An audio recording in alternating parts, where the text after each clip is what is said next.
അപ്പോൾ ഈ കാണുന്നതാണ് ഓണത്തുമ്പി എന്ന കേരളത്തിലെ ഓണക്കാലത്തെ സെലിബ്രിറ്റി. അപ്പോൾ ഇവൻ്റെ അല്ല ഇവളുടെ ഇംഗ്ലീഷിലുള്ള കോമൺ നെയിം എന്ന് പറഞ്ഞിട്ടുണ്ടെങ്കിൽ കോമൺ പിക്ചർ വിങ് അല്ലെങ്കിൽ വേരിഗേറ്റഡ് ഫ്ലട്ടറർ എന്നാണ്. പേര് പോലെ തന്നെ നല്ല ചിത്രരചനയൊക്കെ ചെയ്തേക്കുന്ന ചിറകുകളാണ് ഇവർക്കുള്ളത്. അപ്പോൾ നിങ്ങളിപ്പോൾ ഈ കാണുന്നത് ഇതിൻ്റെ ഫീമെയിൽസിനെയാണ്. മെയിൽസും ഏകദേശം ഇതുപോലെയൊക്കെ തന്നെ ഇരിക്കും, പക്ഷേ ഇത്രയും കളർഫുൾ ആയിട്ടുള്ള വിങ്സ് ഇല്ല. അതായത് ഈ സ്പീഷീസിൻ്റെ ഫീമെയിൽസിനെ കാണാനാണ് കൂടുതലും ഭംഗി. അപ്പോൾ ഈ വരുന്ന ഓണത്തിന് ഓണത്തുമ്പിയെ പോലെ തോന്നിക്കുന്ന ഒരു സാരി ഉടുക്കണമെങ്കിൽ ഇതാണ് കളർ കോമ്പിനേഷൻ. മഞ്ഞയും കറുപ്പും നല്ല കോമ്പിനേഷൻ അല്ലേ? അപ്പം നമുക്ക് ഇനി ഇതിൻ്റെ ഒരു സയൻറ്റിഫിക് ക്ലാസിഫിക്കേഷനിലേക്ക് വരാം. അപ്പോൾ ഇത് ഇൻസെക്റ്റ ക്ലാസ്സിലെ ലിബല്യൂലിഡെ ഫാമിലിയിലെ ട്രയോത്തമിസ് വെറിഗേറ്റ എന്ന് പറഞ്ഞ ഒരു സ്പീഷീസ് ആണ്. 1763 ലിനയസ് ആണ് ഇതിൻ്റെ പേര് നിർണ്ണയിച്ചേക്കുന്നത്. ഇതിൻ്റെ ഒരു നേറ്റീവ് റേഞ്ച് എന്ന് പറഞ്ഞു കഴിഞ്ഞിട്ടുണ്ടെങ്കിൽ സൗത്ത് ആൻഡ് സൗത്ത് ഈസ്റ്റ് ഏഷ്യയാണ്. അതായത് India, Sri Lanka, Nepal, Bangladesh, Myanmar, Thailand, Malaysia, Indonesia. ഇപ്പോൾ ഈ വീഡിയോ എടുത്തേക്കുന്നത് നമ്മുടെ കേരളത്തിൽ നിന്നാണ്. കേരളത്തിൽ ഇത് ഇഷ്ടംപോലെ ഉണ്ട്, അതുകൊണ്ട് തന്നെയാണ് ഇതിനെ ഓണത്തുമ്പികൾ എന്ന് വിളിക്കുന്നത്. ഈ തുമ്പികളെ കണ്ടുവരുന്ന ഓണത്തിൻ്റെ ഒരു ടൈം ആയതുകൊണ്ട് തന്നെ ഓണത്തിൻ്റെ ഒരു പ്രതീകമായിട്ടാണ് ഈ തുമ്പികളെ കണക്കാക്കപ്പെടുന്നത്. അങ്ങനെ ഈ തുമ്പികൾക്ക് ഒരു ഓമനപ്പേരും കൂടി കിട്ടി, ഓണത്തുമ്പികൾ. നമ്മുടെ കേരളത്തിൽ ഇതിനെ കൂടുതലായിട്ടും കണ്ടുവരുന്നത് വയലുകളിലും ചതുപ്പിലും കുളങ്ങളുള്ള ഏരിയയിലും, അത് ചിലപ്പോൾ അമ്പലക്കുളങ്ങളും ആവാം, പിന്നെ അരുവിയുടെയൊക്കെ സൈഡിൽ പിന്നെ കായൽക്കരകളിലും പിന്നെ അതർ വെറ്റ്ലാൻഡ്സിലൊക്കെ തന്നെ ഇതിനെ കണ്ടുവരാറുണ്ട്. എല്ലാ തുമ്പികളെ പോലെ തന്നെയും ഇതും കാർണിവോറസ് ആണ്. ഇതും ഈ വയലിലെ പെസ്റ്റുകളെയും പിന്നെ കൊതുകുകളെയും ഒക്കെയാണ് ഇത് മെയിനായിട്ട് കഴിക്കുന്നത്. ഇനി ഇതിൻ്റെ ഒരു കൺസർവേഷൻ സ്റ്റാറ്റസ് എടുക്കുകയാണെങ്കിൽ IUCN ലിസ്റ്റിലൊന്നും ഇതില്ല, ലീസ്റ്റ് കൺസേൺഡ് ആണ്. പോപ്പുലേഷൻ സ്റ്റേബിൾ ആയിട്ടാണ് ഇപ്പോഴും കണ്ടുവരുന്നത്, പക്ഷേ വെറ്റ്ലാൻഡ്സ് കുറയുന്നതും പിന്നെ പെസ്റ്റിസൈഡ്സിൻ്റെ ഒക്കെ യൂസേജും ഇതിനൊരു ത്രെറ്റ് തന്നെയാണ്. പിന്നെ ഇതിൻ്റെ ഒരു ഹണ്ടിങ് സ്റ്റൈൽ എന്ന് പറഞ്ഞു കഴിഞ്ഞിട്ടുണ്ടെങ്കിൽ എല്ലാ തുമ്പികളെ കുറിച്ച് അത് പറഞ്ഞിട്ടുണ്ട്. അപ്പോൾ വീണ്ടും നമ്മളത് പറയുകയാണ്. ഇത് ഒരു ഏരിയൽ ഹണ്ടറാണ്, അതായത് എയറിൽ തന്നെ നിന്നിട്ടാണ് ഇതിൻ്റെ ഇരയെ ഇത് പിടിക്കുന്നത്. ഇതിൻ്റെ കാല് ഏകദേശം ഒരു ബക്കറ്റ് ഷേപ്പിലാണ് ഇരിക്കുന്നത്. അതുകൊണ്ട് അടഞ്ഞു കഴിഞ്ഞിട്ടുണ്ടെങ്കിൽ ഇര ഒരു കൂട്ടിൽ അകപ്പെട്ട മാതിരി ഇരിക്കും.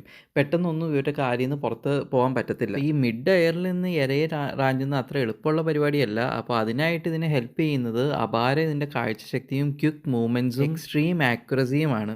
അപ്പോൾ നമ്മൾ ഇതിൻ്റെ ഹണ്ടിങ് സ്റ്റൈൽ ഇപ്പോൾ പറഞ്ഞു. ഇനിയിപ്പോൾ ഇവരുടെ ഹണ്ടേഴ്സിൽ നിന്ന് ഇവരെങ്ങനെ രക്ഷപ്പെടുമെന്ന് നോക്കാം. മഞ്ഞയും കറുപ്പും ഒരു പ്രത്യേകം കോമ്പിനേഷനാണ്. പെട്ടെന്ന് നമ്മുടെ സൺലൈറ്റിൽ ഇതിനെ കണ്ടുപിടിക്കാൻ, ഈവൻ എയറിലാണെങ്കിൽ പോലും ഇതിനെ കണ്ടു കിട്ടാൻ പാടാണ്. അതായത് പെട്ടെന്ന് എയറിൽ അങ്ങോട്ടും ഇങ്ങോട്ടും മാറി കഴിഞ്ഞിട്ടുണ്ടെങ്കിൽ ഇതിനെ സ്പോട്ട് ചെയ്യാൻ അത്ര എളുപ്പമല്ല. അത് തന്നെയാണ് രണ്ടാമത്തെ ഇതിൻ്റെ ഒരു എസ്കേപ്പ് ടാറ്റിക്സ്, അതായത് ഫ്ലൈറ്റ് പാറ്റേൺ.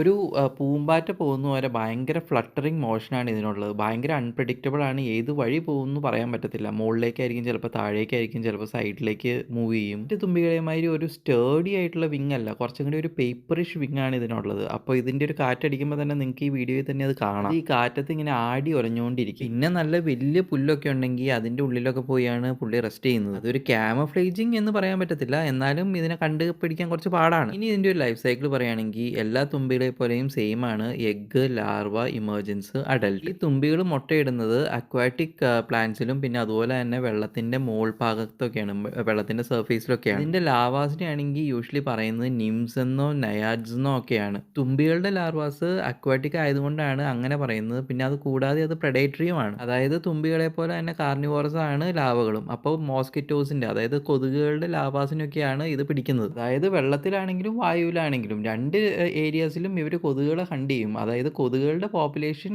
കുറയ്ക്കാനായിട്ടും കൺട്രോൾ ചെയ്യാനായിട്ടും ഇവർ ഒരു ഇമ്പോർട്ടൻറ്റ് ഫാക്ടർ തന്നെയാണ്. പിന്നെ അടുത്ത സ്റ്റേജ് എമർജൻസ് ആണ്. അത് ലാവ കരയിലേക്ക് കയറുന്ന ആ ഒരു ഫേസിനെയാണ് എമർജൻസ് എന്ന് പറയുന്നത്. അപ്പോൾ അത് അഡൽട്ടിലേക്ക്, അതായത് ചിറകൊക്കെ മുളച്ച അഡൽട്ടിലേക്കുള്ള ഒരു ട്രാൻസിഷൻ ടൈമാണ്. അഡൽട്ട് ആയി കഴിഞ്ഞാൽ പിന്നെ നിങ്ങളിപ്പോൾ ഈ കണ്ടുകൊണ്ടിരിക്കുന്ന ആൾ തന്നെയാണ്. അതിനെക്കുറിച്ച് കൂടുതലായിട്ട് നമ്മളൊന്നും പറയുന്നില്ല. ഇതിൻ്റെ ഒരു ബ്രീഡിംഗ് സീസൺ മെയിനായിട്ട് വരുന്നത് മൺസൂൺ ആൻഡ് പോസ്റ്റ് മൺസൂൺ മന്ത്സിലാണ്. അപ്പോൾ ഈ ഒരു ടൈം എന്ന് പറഞ്ഞിട്ടുണ്ടെങ്കിൽ ഇതിൻ്റെ ഒരു ബ്രീഡിംഗ് സീസൺ തന്നെയാണ്. ഇനി ഇതിൻ്റെ ഒരു കൾച്ചർ സിഗ്നിഫിക്കൻസ് പറയുകയാണെങ്കിൽ ഓണാണ് ഇതിൻ്റെ one of the main cultural significance. പക്ഷേ അതിലേക്ക് നമുക്ക് പിന്നീട് വരാം. ഇവരുടെ ഒരു പിക്ചർ വിങ്സ്, ആ ഒരു പിക്ചർ പോലെ തോന്നിക്കുന്ന വിങ്സ് ഒരുപാട് ആർട്ടിസ്റ്റിക് ഇൻസ്പിറേഷന് കാരണമായിട്ടുണ്ട് എന്ന് പറയപ്പെടുന്നുണ്ട്. മെയിനായിട്ട് ടെക്സ്റ്റൈൽസിലും മ്യൂറൽ ആർട്സിലും പിന്നെ സ്റ്റെയിൻഡ് ഗ്ലാസസിലൊക്കെ തന്നെ ഇവരുടെ ഈ ചിറകുകളുടെ ഡിസൈനും ഈ തുമ്പി ആസ് ഇറ്റ് ഈസും നല്ലൊരു കോമ്പിനേഷനാണ്. പിന്നെ കഥ, കവിത, പാട്ട്, ചെറുകഥ എന്നിങ്ങനെ നോവലുകളിലും കുട്ടിക്കഥകളിലും കുട്ടിപ്പാട്ടുകളിലും ഈവൻ കുട്ടികളുടെ പാഠപുസ്തകത്തിൽ വരെയും ഫീച്ചർ ചെയ്തേക്കുന്ന താരങ്ങളാണ് ജനറലായിട്ടും തുമ്പികൾ. അതിൽ തന്നെ ഈ തുമ്പിക്ക് മലയാളികളുടെ ഇടയിൽ ഒരു പ്രത്യേക ഓമന പേര് കൂടിയുണ്ട്,